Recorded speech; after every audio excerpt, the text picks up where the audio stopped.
sijakuposti mwezi huu wa Februari, nitakuposti mwaka ujao, mpenzi wangu usijali, ila usione kuwa iko mbali. Wanakula nyanya kitunguu, sitotengeza kachumbari. Mapenzi hodari, mapenzi si kidogo dogo, hatukimbizi gari. Tusijilinganisha nao, hawatujui. Maua ya uzoga kila siku ila hawanunui. January to December, sio February. Baby nakupenda, January to December, sio mwezi moja tu, kila siku mama, sio February tu, kila siku mama, sio February tu, kila siku mama, sio February tu. See February too.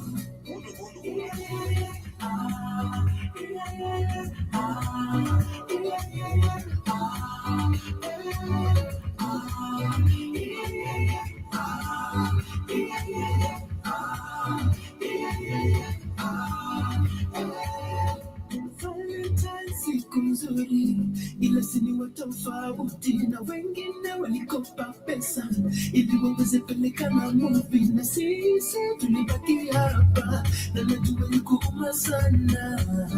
Ulitaka kunidate, sorry my baby haikuweza make kila kitu nataka utarget, tafadhali usikuwe na regret.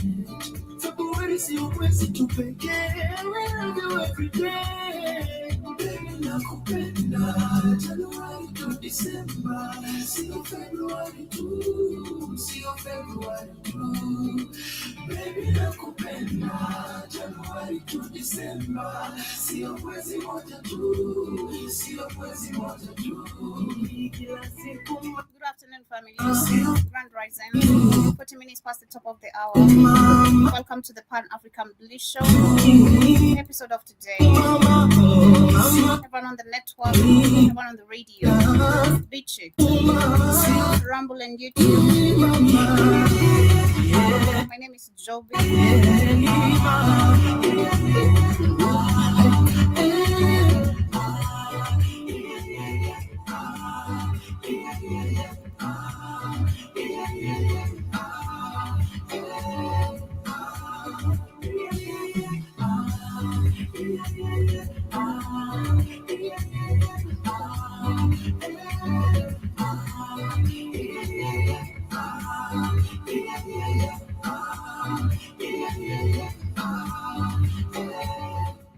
Yes, karibuni sana. Hope you guys are doing amazing. Hope your week has been fantastic. Hope you're ready for Friday and of course for today's conversation.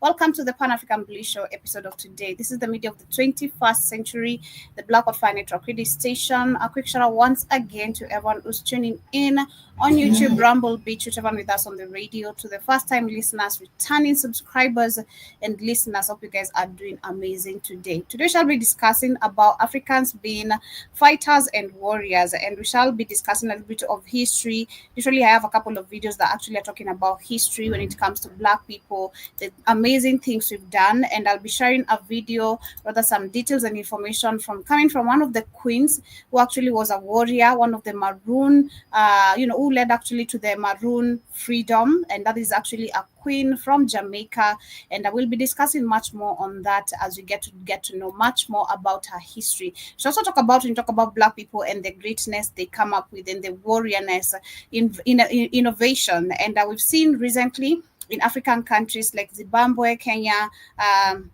and African people literally across the globe, trying as much as they can to come up with different innovations, but it's just the problem of being backed up by their own leaders that we lack ways of moving forward. So we have information coming from Congo. I'll be sharing much more details on that. This is super amazing, but that is our top discussion for the day. Basically, we're dwelling into history of what has been happening, taking places, and to looking at how African countries have gotten to the place where they are today. Something we keep on talking about, but quite different. And as we check also into the economy of Nigeria, because we look at Nigeria today, is really, really devastated. The people are devastated. The country is in massive poverty, and the president does nothing to actually, all the presidents, all of them, they do nothing to make, of course, the lives of Nigeria or the country or the economy better. It's still stuck in the same place. And we've seen them every time maybe a country, an African country is going to try rise, stabilize itself. It's always a big problem. So karibuni sana once again. I want to, of course, before we get started, share my amazing brain and focus formula, some of the benefits and products you can get on the BHFN sports page that is on our Blackboard Fire Network application. Unlock your full potential with Brain and Focus, a powerful supplement designed to boost mental clarity, enhance memory, and sharpen concentration. Made from a blend of scientifically proven ingredients like ginkgo biloba, omega-3, and essential vitamins, Brain and Focus is crafted to fuel your mind. Our process ensures maximum potency and effectiveness, delivering the perfect balance of brain-boosting nutrients. Take just one capsule daily, as prescribed by your healthcare provider, and feel the difference. Whether it's powering through your workday or staying sharp in life's challenges, Brain and Focus keeps you at the top of your game. Stay sharp, stay focused, and stay ahead with Brain and Focus. Brain and Focus, fuel your mind, achieve more. Go get this product at blackhotfirenetwork.com at the Sports and Nutrition Store. Yes, and sure you check that out. And of course, we have other more supplements that actually are very beneficial for you and all coming at a very affordable price. But as we get started, I want to share, of course, start with this video right here. Like I said, when you talk about the Black greatness or warriorness, it starts even with our own innovation, which we've seen Black people have innovated so many things that have been taken by white people claiming to be theirs, and this happens every single time. Especially, let's say for me, in the last few years, I've seen even children who come up with even a little bit of small innovation. The parents, especially due to the lack of education, not being passed well, and not understanding actually, of course, white people are not here to help us. They come up with the fake money, but take something super great away from you. So they find themselves actually selling these ideas to the Wazungus or the Chinese people. And this is how basically you can never ever claim, even if you spend all your years, going to court after court, you're not going to be able to, take back what you've already sold because you didn't understand the worth of its value. That is basically what we were talking about yesterday. But before we get started, I see Keith in the building. Karibu sana. Asante sana, Joby. Happy Friday. Are you feeling gorgeous this Friday? I'm gorgeous always. I don't know about you. Okay. Yeah, I'm gorgeous every single day. I don't know about you, but let me start with this video right here as we get into the conversation of today. Word of the day, Vithium, living peacefully with Earth's elements, what they seem to forgot. Stop being distracted. The only Black revolution is going to happen in Africa, period. Vithium. Today I'm in Congo, Brazzaville, and we're about to discover what this gentleman is doing here. Now, please take a look. You can begin. Yes, I'm Vital Vithium, a Congolese chemist, researcher, and inventor. Hold on, Joe. Remember when they said Congo, Brazzaville? That's the other Congo. That's not the DRC. That's the other Congo. Yeah, but it's all right. The same people still. We don't care what white people say. Of course, Joey. Of course. Research when I was just 8 years old with the electricity issues in the country, So I developed this plant-based electricity, as plants don't pollute nature. Plants give us oxygen and consume CO2. Plants need heat and sun to live, drawing mineral nutrients from the soil. The basic elements are nitrogen, phosphorus, and potassium. It's the perfect trio. We can add fertilizing elements like calcium and magnesium. So we'll add water, and I've built the Vithium. The Vithium is made from lemon. So originally, for centuries, the only raw material source was plants, and now animals. In a fruit like lemon, There are hundreds of chemical compounds varying with species and plant part. That's why I extracted a compound from lemon and named it Vitium after my first name, Vital. Vitium means living peacefully with Earth's elements, which they forget. When you put Vitium in the plant, it reaches the roots because plants release glucose. This triggers plant photosynthesis, Exactly. generating Glucose, direct current electricity. Exactly. Glucose family, you guys already know I've taught you. Glucose is the tree's melanin. Melanin is a conductor of light, just like glucose, but trees is a conductor of light, of energy. So you can get energy, electricity from plants and from trees. Go ahead. For you. So you need a transformer to convert it to alternating current. If you have a big transformer, you can power a large house. We've already tested this in 4 houses in Pointe-Noire. The process is simple. I put the sensor inside and I'll connect it with this connector. The output here is DC, like a battery. It can't electrify on its own. But when connected to the transformer, the oscillator switches it to AC.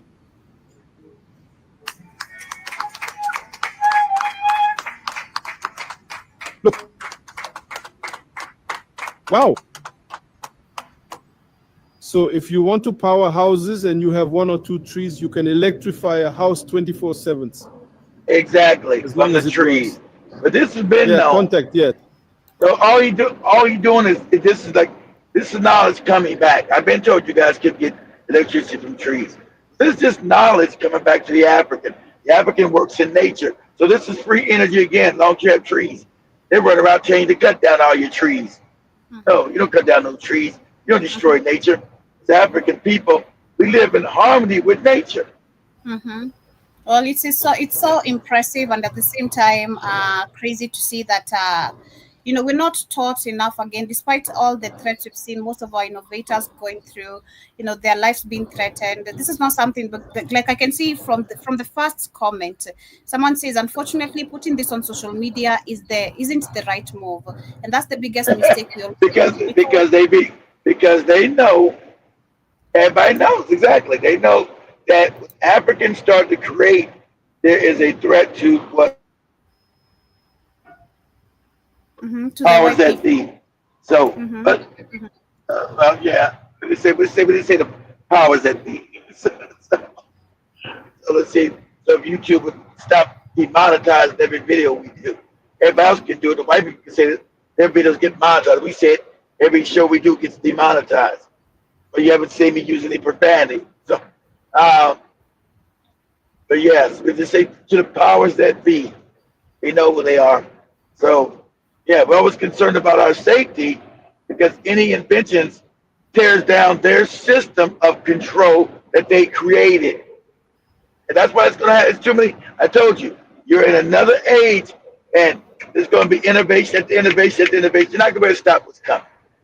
Okay, no matter what you do. Africa's regained all its old knowledge. It's just going to happen. Can't stop it. Go ahead, Joe. Yeah, so this is super, super amazing. And I wish the brother, and I pray he's going to be protected, literally. And I also see someone else says, I like this.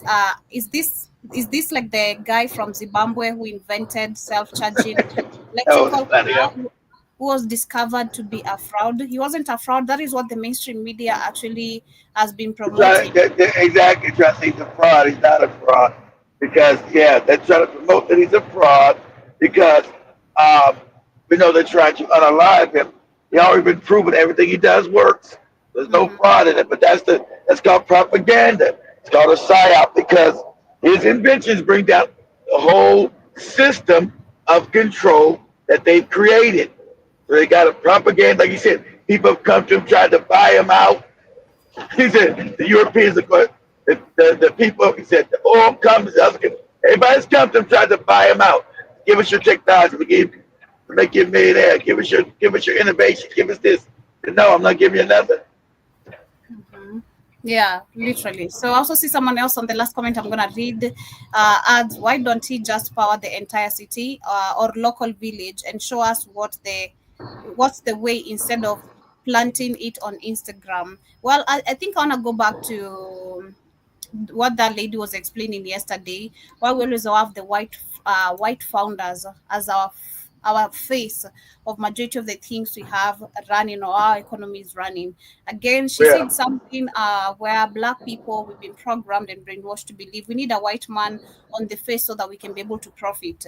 And this is why you see most of the innovators, instead of actually understanding that this is a threat to the white people, and because you're not taught that, you find that actually they want to show the world, and that is the white man to tap in and fund you or donate some money for you to be able to do much more of this project. But the real idea is that they come, give you some few funds, of course, as much as you need.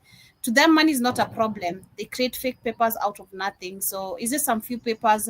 What they're buying out of you is literally something that's going to be generating more money for them. So imagine this, this is just super amazing, but at the same time it's not gonna go anywhere. That's just what I can say. It's not gonna go anywhere because Skedi or the president of Congo Brazzaville, okay, exactly. That's a Kenny. I told you. all of them, all those cunts, there's nothing they can do to help their people.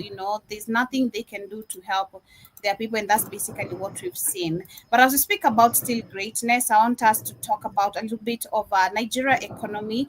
I remember that was, I think, last week we were talking about the Nigeria economy and how they destabilized it. We checked on a few presidents who actually tried to make the country better, but so some of them were killed, So I want to share this video very quickly as we get into another video explaining still, I'd say basically today talking about Africa greatness and ability, and which we can see if we left alone, if actually we have the right information, we can do so many things by ourselves. We have everything we need in the continent. Africa's the only continent that doesn't need nobody. Africa's the only continent that doesn't need anything from anybody because it has everything. Exactly. So if we taught that, basically we can be able to move on and understand how powerful our economy can grow. Currency was stronger than. There was a time when Nigeria's currency was stronger than the US dollar. In the 1960s and early 1970s, the Nigerian naira was one of the most powerful currencies in the world. At its peak, 1 naira was equal to 1.5 US dollars and even stronger than the British pound. This economic strength was fueled by Nigeria's booming agricultural exports, stable industries, and a growing global reputation. However, after the oil boom, things changed. The government shifted focus away from agriculture to rely heavily on crude oil. Then came corruption, mismanagement, and economic instability. By the 1980s, Nigeria had to devalue its currency, and what was once a symbol of economic power became a shadow of its. Brought by who? Because on the next video, I'm gonna share this guy who says why people don't pick people who are smarter than them. They want docile people. And of course. The African leadership, they want docile people, and that's why they keep on picking docile people. People cannot critically think again, so that they can lead, because you're easily to be manipulated with few people. That's why I'm not putting nobody in power that's gonna overthrow my system, Joby. That's why I told you most of the leaders in Africa are morons. That's on purpose. You thought that was an accident? It's a reminder that wealth isn't just about having money, it's about how you sustain it. There was a time when Exactly. So looking at our resources, we've not been able to do anything with our resources. Shell, and not just Shell, the Rothschild, the Rockefellers, and the rest we can't mention, completely control Nigeria. They have ensured every puppet who's in power will continue with that system that runs profiting them. The same thing we saw yesterday, the white founders, how the system is set up. When we talk about the white founders, it has to just benefit them. And this is why I'll go back to when she was asking how can we move forward. We can only move forward, number one, by scrapping all these deals we've actually signed, because it's so many of them that are making us not benefit. If you look at again, most of the deals we've signed, it's always according to the terms of the white master or the founder or the investor, whatever they call themselves. You're gonna benefit you're gonna profit according to my terms. So if I get 80%, you get 20%. But I own the land. No, I don't care. You own get all of it. I get 10%. Okay. So, and that's how things have actually been running. As much as, of course, the puppets are gonna get the few dollars out of corruption and all that, the majority, we are the ones who suffer the most because it's not because you get none of it. Exactly. So it is just super crazy. You get none of the benefits of what God has meant for you to have by being African and being born on the richest continent on the planet, and the continent actually named after you. There's no continent named after any other people but Africa. The management of the resources is poor, and of course, we know through management of the resources is what makes the economy thrive. But look at the management of the resources. If you put Kagame actually in charge of this whole continent, you think it's managed poorly? Managed the way it's supposed to be managed. Everything going up to them. It's not managed poorly. Maybe managed poorly for Africans. It's not managed poorly. It's not managed poorly to the powers that be.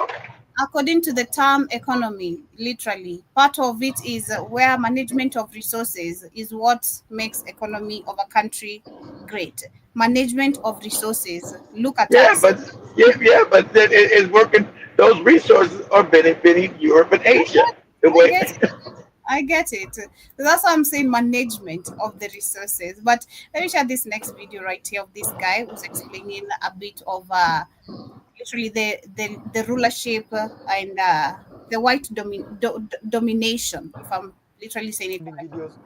Videos concerning Africa, where we give you our honest reaction. Today's video is brought to you by Neil deGrasse Tyson, one of my favorite scientists, public figures, just personalities throughout the world. So here is with Joe Rogan in his podcast, and he's actually teaching him about how great. Someone get this man to a barber shop, kindly bring him to our barber shop. It used to be an Why is he looking like this? African, and because that's his style. That's his look, Jovi. I don't like his style. You don't care if you don't like it. You're not his woman. And for Africans to understand how this scientist with 100% fact is telling the truth. Okay. Before we continue, please make sure to like, subscribe, and hit the notification bell, and especially like. So let's watch the video. Let me leave you with some thoughts here. Okay. Please do. There's a section here on race and color. Which is another thing with the variation of. This is Dr. DeGrasse Tyson. Now, some things I don't agree with him. I think he's going to tell you about how Africans are the smartest, because what he's saying now, this is actually true. You got the smartest people in Africa, and you got the dumbest people in Africa. And the reason why you got that, because Africa is the most genetically diverse. So you would always have the fastest person in Africa and the slowest person in Africa, the smartest person in Africa and the dumbest person in Africa. But that amongst the Africans, not the invaders that are there. The African population has the most diverse genetics. So you would find the best and the worst in Africa. So that's what he's going to be talking about. And that's a fact, because Africa is the beginning of everything. So you would find the most severe of everything in Africa, the best and the worst. Go ahead, Joe. Mm-hmm. What we have in the world. Just a point I want to make.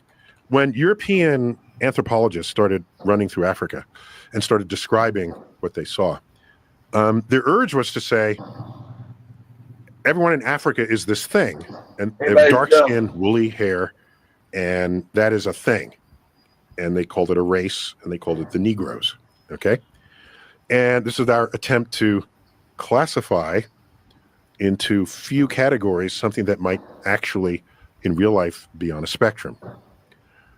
We know that the human species began in Africa. And everybody who populates everywhere else in the world came out of Africa to do that. What that tells you is that the genetic diversity within Africa as the origin of our species is greater than it is between any other two people anywhere else in the world. True. But because the anthropologists were not thinking genetic diversity, they're They thinking didn't know genetics. skin color. They put them all in one bin. But if you have the most genetic diversity, then in practically every way humans vary, you would find the extreme of that You in find the African continent. Smallest, you find the tallest. Where would you find the tallest people in in the Africa? world? Watusi tribe of Africa. How about the shortest people in the world? Pygmies. The pygmies. Not even that Well, far that's called a away. big Right. one. Geographically. They have the same skin color, so the Europeans said these are one group of people, one race. Where might you find the slowest people in the world? Well, no one looks for them. Where would you find? There's no races to find the slowest people. How about the fastest people? Africa. Okay? People of African descent have dominated the long distance as well as the sprint, two completely different physical abilities. Oh, but they're all dark-skinned people. They're all Negroes. Okay? Where would you likely find the dumbest person in the world? Africa. How about the smartest person in the world? In Africa. Africa. How about the Egyptians?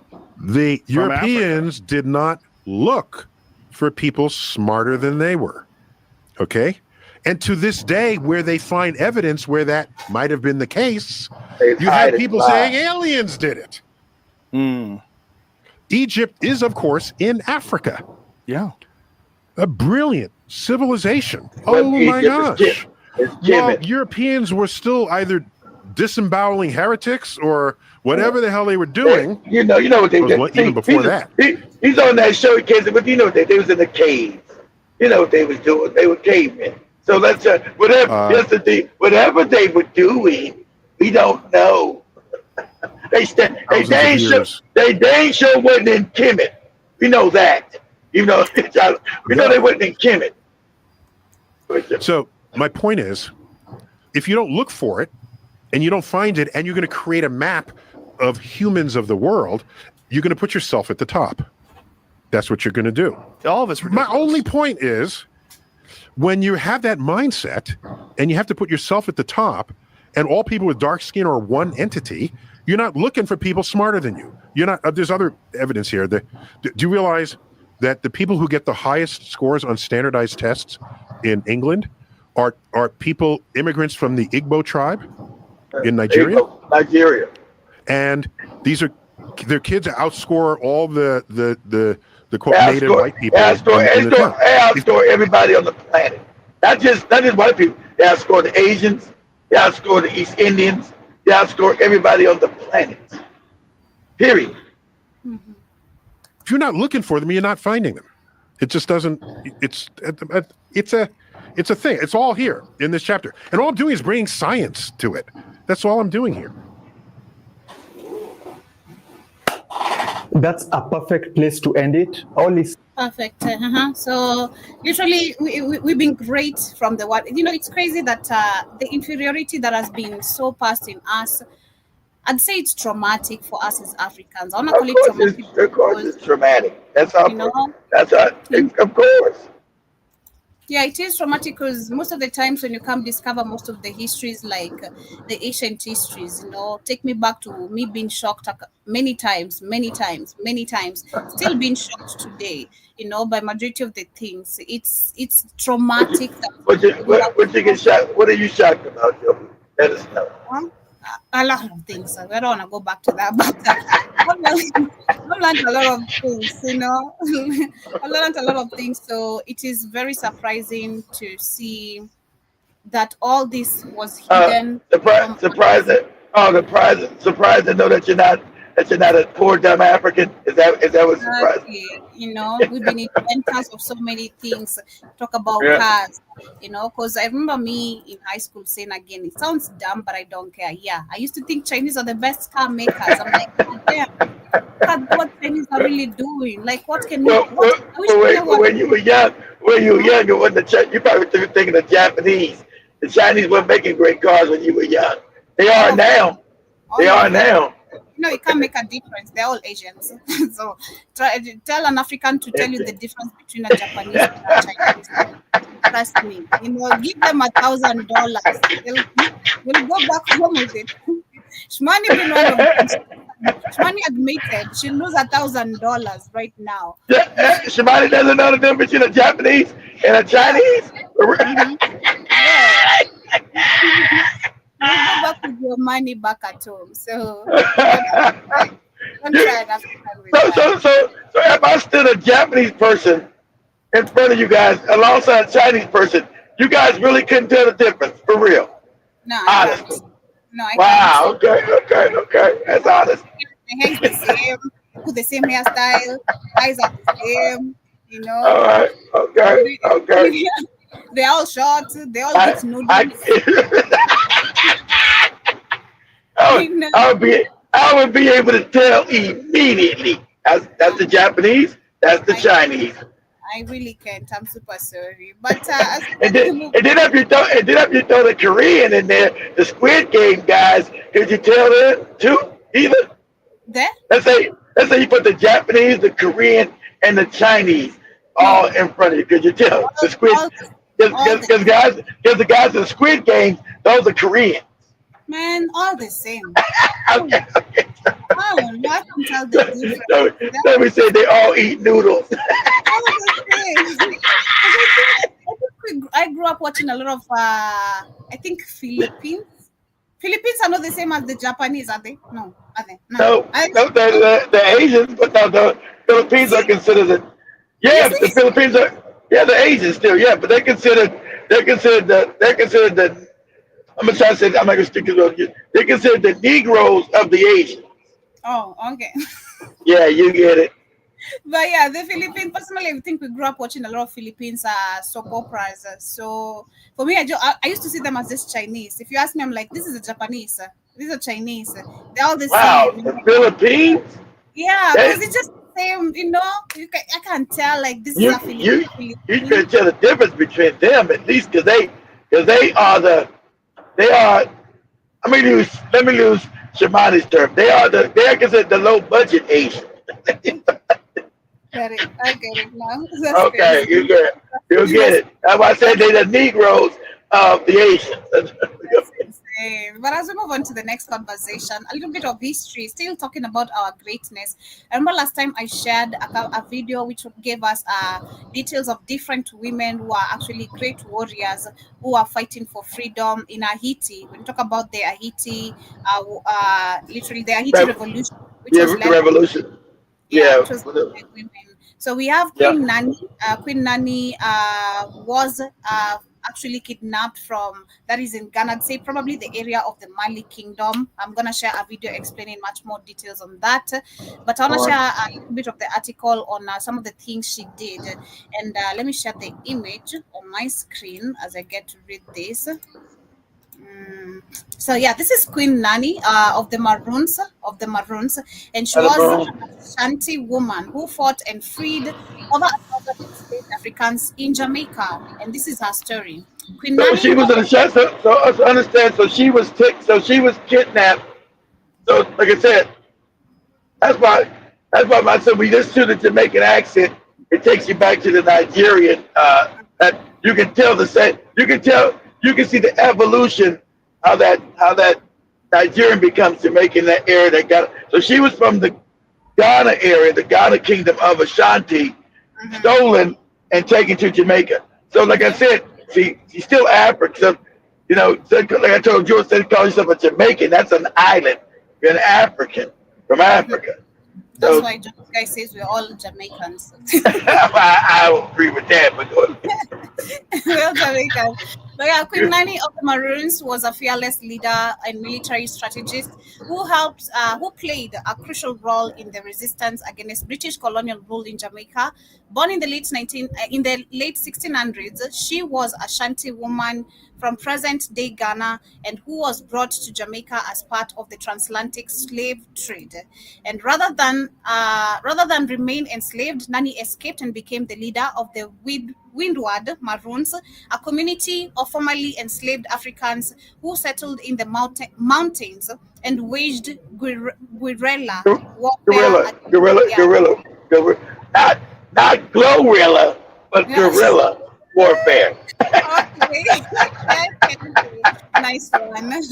She is credited with freeing over 1,000 enslaved Africans, guiding them to safety in the Maroon communities, and using African spiritual and military tactics to outmaneuver the British forces. So I just want to share a video which is giving us much details on this history as we get to learn other things. And it's crazy when you look at women now today. The reason why sometimes I love looking at these histories, or when I bump into them, I'm so interested to research, is because today African women by their own men are so put down, so put down. But because you're in a European system.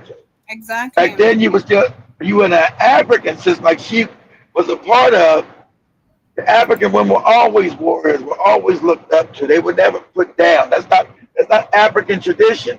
The woman was always an equal, Joe. Mm-hmm. So it's crazy today when you look at our women. We've been sent to, in Saudi Arabia, in Dubai, and we've been told it's your backache behaviors that is being, making you being treated like a dog, and do other more crazy things. But let's get into this very quickly. Queen Nanny, or Nanny of the Maroons, was a freedom fighter born either in Ghana to an Ashanti tribe or in Jamaica in 1686. She led a guerrilla army of Maroons against the British authorities in the early 18th century due to their violently enslaved conditions, and they liberated thousands of enslaved people. Nanny Town, a village that was founded by Queen Nanny, was used as a stronghold for training against the colonial militia. Welcome to Black British Hub, where I explore histories of the racialized peoples of Britain and the British Empire. Please don't forget to like and subscribe and keep notified. Nanny was a Maroon leader and Obeah woman in the 17th and 18th centuries. The term Obeah is an umbrella word for African diasporic religions in the former British colonies of the Caribbean. These religions derive from West African mythologies and traditions. Unfortunately, today, this word tends to be avoided because it is used as a pejorative. The forced Christianization of Caribbean islands is to blame for this. Anything practiced related to Obeah is actually illegal with up to 12 months imprisonment. This is a colonial law where colonial authorities would arrest anyone on suspicion of practicing Obeah. Even though the current government doesn't really enforce this law today, Obeah is still looked down upon. Nanny, along with her 4 brothers, was kidnapped from an Ashanti tribe in what is modern-day Ghana. Although other sources claim she was born in Jamaica, there is not much about the history of Nanny because there is little written evidence about her. Most of the information about her comes from oral history. That doesn't mean she didn't exist. There are a few matching historical accounts where they mention a strong female figure that participated against the British in the First Maroon War. In a 1733 document, she is mentioned as a runaway named Cuffy who claimed a reward for killing Nanny, the rebels' old Obeah woman, and is mentioned twice in a 1735 document in an account by Cupid, who was an Igbo who escaped slavery. She is also mentioned in the land patent signed as part of the treaty to end the Maroon War. However, none of these documents give a descriptive account of Nanny. Fortunately, there is a lot of information on the history of Maroons. The Maroons were African-descended people who escaped slavery in the Americas and formed their own communities. In Jamaica, they established settlements in the mountainous areas. They had mainly escaped by running away from their Spanish-owned plantations when the English took over Jamaica from Spain in 1655. Some, along with the native Taínos, were even freed by their Spanish owners to fight against the English, although there was a group that switched sides to join the English. But as the English took control of Jamaica, many Africans ran away to the hills. They retreated in the mountains where they secured positions inaccessible to the English soldiers. The word maroon comes from the Spanish cimarron, and that word would be used for runaways and the shipwrecked. The first set of Maroons were the Spanish Maroons. These Maroons were only subjugated by the Spanish, but never by England. The first ever settlement, or palenque, as it was called at the time, was established at Uidas Valley, also called Worthy Park today, in St. Catherine Parish region, with its chief being Juan de Bolas, also known as Lubolo. Westward to the palenque lived the Varmahali Maroons, under the command of Juan de Serras. A third group was thought to be established in the region of Porus. What's interesting to note is that the group that ended up fighting for the English were led by Lobolo and continued to be loyal to the English, while the Maroons led by the Serras were loyal to the Spanish and would regularly attack English settlements, killing their soldiers and burning their plantations and property. The English responded by using one of the earliest forms of the divide and rule tactic when they paid Lobolo's Maroons to attack Exactly. the Serras. You always find a bootleg Negro to go against other Africans. And that's what I tell you, bootlegs are dangerous, and you got to do what you got to do to them. This was after Governor St. Charles. Check them on the stomach. Charles Littleton, 3rd Baronet, signed the first ever Maroon Treaty to grant Lobolo and his community land on the same terms as English settlers, as a reward for allying with the English. However, this backfired in 1664 when the Serras men killed Lobolo and the militia belonging to Lobolo drifted away from historical records. The Varmahali Maroons continued their attacks on the English, that even in 1670, the government declared that no settler should travel more than 2 miles without being armed, and any settler caught trading and treating with the Varmahalis should be regarded as an accomplice. The Varmahali and poorer settlements would not last very long, since there were very few women and they were always on the run. A lot of the survivors died out in the 1670s. Some fled to Cuba and some merged with a group of quote-unquote wild Negroes, possibly newly arrived African captives that escaped slavery in eastern Jamaica, that formed the group known as the Windward Maroons. Wild Negroes. So when the new Africans got there, they were the wild Negroes. Get out of here. 1773 and 1690, a series of revolts were orchestrated. 300 enslaved people that consisted of the Akan, Ashanti, and Coromantee revolted in the parish of St. Anne. On July 31st, the Calamante, those are guys, that tribe was from Mali. So you had to understand, because there was no countries, there was no Ghana yet. Really, ancient Ghana is Mali. So, but the Ghana today is where the Ashanti were, and the other tribe that mentioned, that tribe comes out of the Burkina Faso, Mali region. Go ahead, Joe. A rebellion involving 500 enslaved people from the Sutton estate in the Clarendon Parish region led many of the surviving rebels to form the Leeward Maroons in western Jamaica. While the Leeward Maroons developed into Codjoe's town, being named after Codjoe, described as a possible brother of Nanny, who became the Leeward Maroons. The Windward Maroons developed into a town founded around 1700, which developed into Nanny Town, as Nanny emerged as one of the leaders of the Windward Maroons. Another chief of the area was another possible brother of hers named Qual. As Nanny Town was located in the Blue Mountains, it became hard for the British to assault, and the town thrived. Nanny limited her attacks on British plantations and settlements and preferred instead to farm and trade peacefully with their neighbours. There were attacks still done, many successful, and her efforts contributed to almost 1,000 slaves escaping during her lifetime. The population grew and their successes threatened the colonizers. Plantation owners were losing slaves and having their own equipment and crops burned by Maroon militias. The owners demanded the colonial authorities to do something. The colonial authorities did act, and it led to the Maroon War, presently called the First Maroon War, since there was a second one in the late 18th century. The first one began in 1728.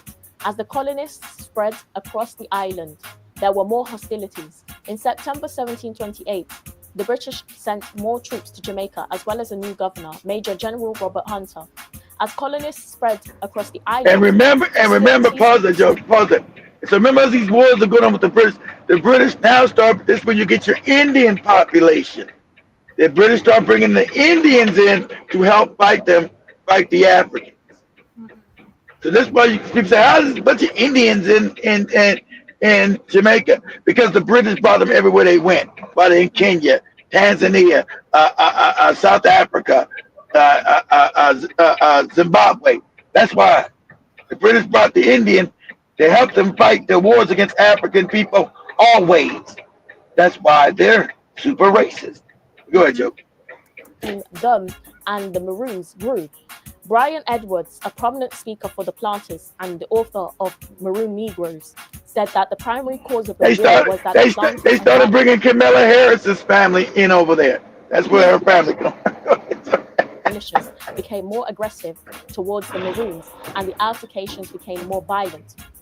One of the Maroon captains under Nani, Jeddo, led an attack in Port Antonio in 1729, and when troops under British Lieutenant Soper tried to attack back, the Maroons caught them off guard. Maroons would use powerful guerrilla tactics. Soper tried harder with larger troops against the Windward Maroons, but once again the Maroons, led by Nani and Quayle, defeated the force. In 1732, General Hunter sent 3 parties to occupy Nani town when the Windward Maroons relocated to the Blue Mountains. However, the occupation of Nani town proved to be expensive to the British, and General Hunter later allowed the Maroons to take back their town, withdrawing his militia. In 1933, Hunter sent a group of British seamen, but the Maroons also defeated them. In 1734, the Windward Maroons fought the British in Portland Parish and St. George. Enslaved Africans continued to free themselves. Hunter died and was succeeded as governor. I want you to understand the African was always fighting. In America, and remember, that's Jamaica right now. Then a lot of Jamaicans are going to, those ones that they caught are going to be sent to Haiti, that next island over, and they're going to start the Haitian Revolution, right? So now those people that are in now Haiti today are really Jamaicans and really come from Africa too. It's the same thing. So the African was always fighting. Don't ever let them tell you that you just acquiesced to slavery. That is a lie. You were always fighting, and the reason why they had to abolish it because you kept winning. They got scared that they couldn't keep you enslaved anymore because they kept losing over and over again. Everywhere they had the slavery, it'd be uprisings and they would lose. So, but then they rewrite the story. Oh, we became the same thing they did in South Africa. We became nice and decided to do the right thing. That ain't even what? That's a lie. Go ahead, Joe. But he also did not have much success against the Maroons. That year, the militia recaptured Nani town. Despite this, Nani and the Windward Maroons kept on fighting against the British. The year after, Ace Cuff died, and another official, John Gregory, took charge. But just like the former officials, none could defeat the Maroons, and funding the barracks were expensive that some planters refused to fund them, claiming that the Maroons never troubled them. Nani was a spiritual woman who practiced Obeah. Present-day Maroons have attributed her leadership skills to her Obeah powers. Some believe that she had supernatural powers, and according to legend, she could catch bullets and redirect them back to whoever shot her. The Maroons were never defeated as the British made both Maroon groups sign peace treaties in 1739 to 1740. It's not known the year Nani died. The Journal of the Assembly Jamaica, 29 to 30th March 1733, states that a loyal slave named William Cuffy fought against the Maroons and killed Nani, the rebels' old Obeah woman. However, this is not possible since, according to the peace treaty, Nani and her people were granted land, which developed into Moortown in 1740. Others claim that Nani died of old age in the 1760s. Queen Nani remains the only female national hero of Jamaica, and her face is on the Jamaican $500 note. Nani and the Windward Maroons relocated to Moortown. Quayle and the remaining Windward Maroons, under his wing, moved to what was later called Crawfordstown. Both Maroons parted ways. It was called Crawfordstown because 6 years later, after the peace treaty, a British-backed Maroon officer, Edward Crawford, took charge of the town, along with 3 white superintendents appointed by British governors. In 1756, Quayle and his supporters rose up in arms and killed Crawford, as well as the 3 white superintendents. Governor Sir Charles Knowles sent a militia to negotiate with Quayle, but Quayle refused to negotiate and later retook control of the town. Unfortunately for him, Lieutenant Ross, who had commanded Knowles, secured the allegiance of the Maroons, which weakened Quayle's position. They defeated Quayle's supporters, capturing Quayle and killing his officers. It's not clear what happened to Quao because he disappears from records after Crawford's town was destroyed. Cudjoe and Leeward Maroons moved to Cudjoe's town, which was later called Trelawney Town. In the Second Maroon War, which lasted from 1795 to 1796, they would be instrumental in fighting against the British. But for now, thank you for watching this. Yeah, so basically that's the history of Queen Nani and her leadership, her great leadership. And just like Keith has said, basically, and that's why I've titled my topic of the day today, Africans are fighting warriors. And this is what makes them great, because from the beginning of history, we've been fighting. We fight every single day for our lives, for our survival. Every single day is just a fight. And it's something that I'd say majority of Africans don't see, but we're always constantly on a fight, always on a war. And this is what makes us warriors. And that's why I call us warriors today. But anyway, as we come closer to winding up, I see K. Williams in the building. Karibu sana, hope you're doing amazing. It's Miss Joby. Kindly stop using the wireless name. Kindly. I really urge you. As a friend, don't. I also see K. Williams says, I see you learning real history. Good for you. Very important for us. I also see, thank you so much.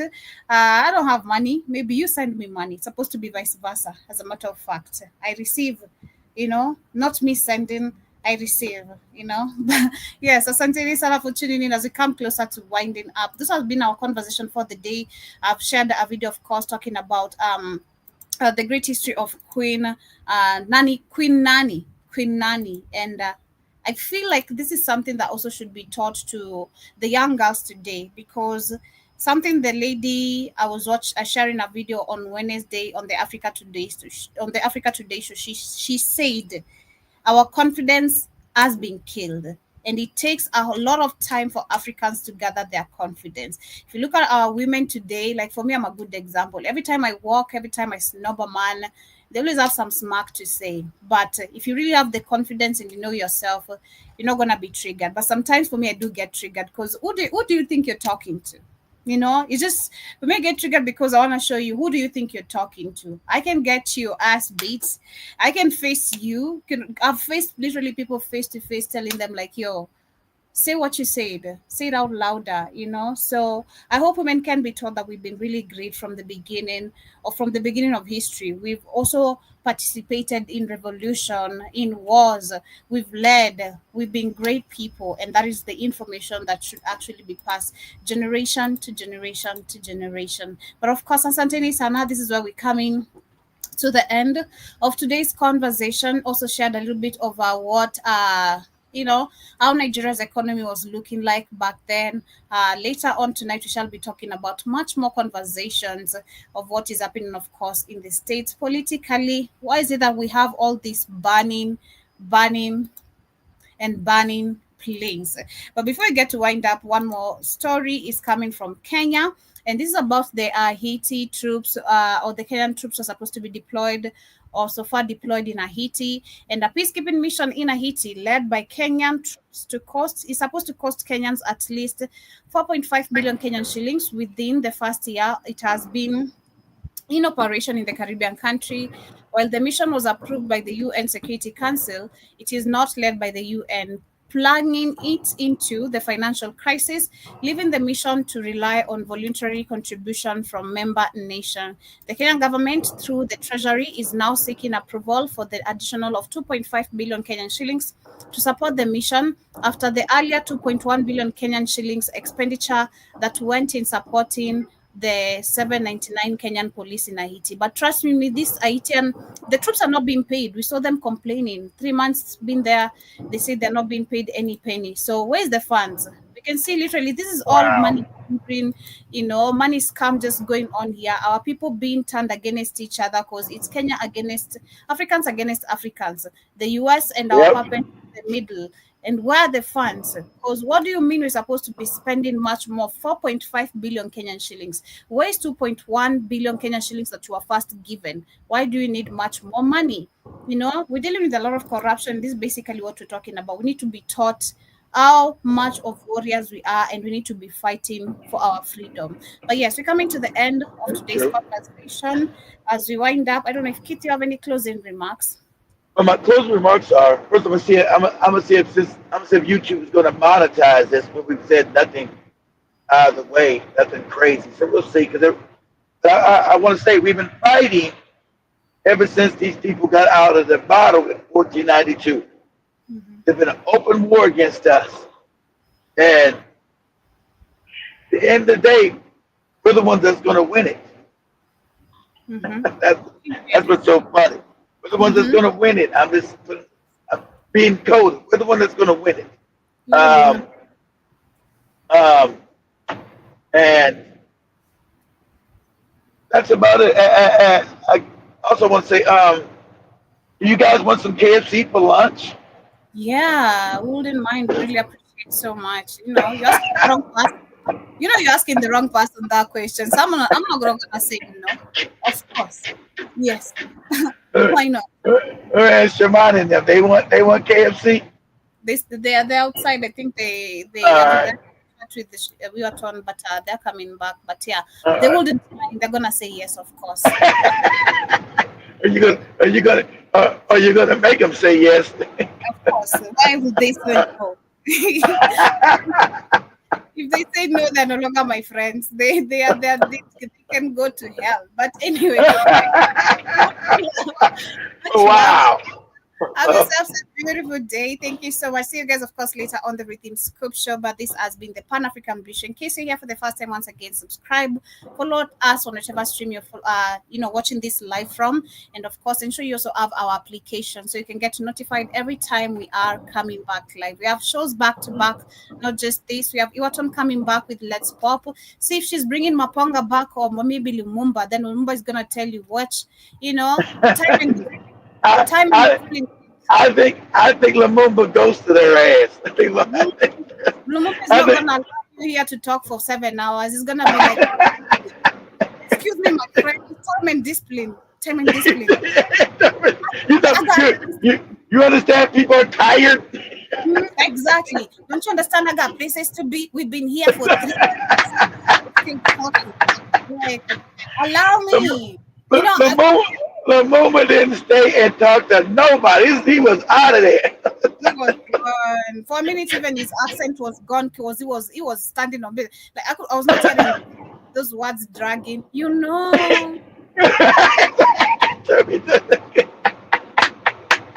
all that con man stuff was out the window. Exactly. I did hear him saying, you must master discipline and time.